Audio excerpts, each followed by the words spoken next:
సాగర నగరానికి కొత్త వెలుగులు రాబోతున్నాయి. ఈ నెల 29న విశాఖ రాబోతున్న ప్రధాని మోదీ గ్రీన్ ఎనర్జీ ప్రాజెక్టుకు శంకుస్థాపన చేయనున్నారు. ఇప్పటికే అమరావతి అభివృద్ధిని పరుగులు పెట్టిస్తున్న రాష్ట్ర ప్రభుత్వం విశాఖపై కూడా స్పెషల్ ఫోకస్ పెట్టింది. ఈ క్రమంలో ఈ నెల 29న విశాఖలో పర్యటించబోతున్నారు ప్రధాని మోదీ. ఏపీకి రానున్న గ్రీన్ ఎనర్జీ ప్రాజెక్టులో ఒకదానిని పూడిమడకలో శంకుస్థాపన చేయబోతున్నారు. ఈ విషయాన్ని సీఎం చంద్రబాబు అసెంబ్లీలో ప్రకటించారు. ఎన్టీపీసీ, ఏపీ జెన్కోల 50-50 భాగస్వామ్యంతో గ్రీన్ ఎనర్జీ ప్లాంట్ నిర్మాణం కాబోతోంది.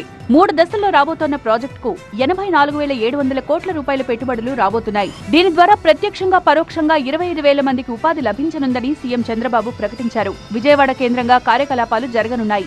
గతంతో పోలిస్తే ఇప్పుడు పరిస్థితులు మారాయన్నారు సీఎం చంద్రబాబు. ఇంటి దగ్గరే కరెంట్ ఉత్పత్తి చేసుకునే పరిస్థితులు వచ్చాయన్నారు. గ్రీన్ ఎనర్జీని ప్రోత్సహిస్తున్నామన్న సీఎం చంద్రబాబు ఉత్పత్తి వ్యయం తగ్గించే దిశగా ప్రణాళికలు రూపొందిస్తున్నామన్నారు.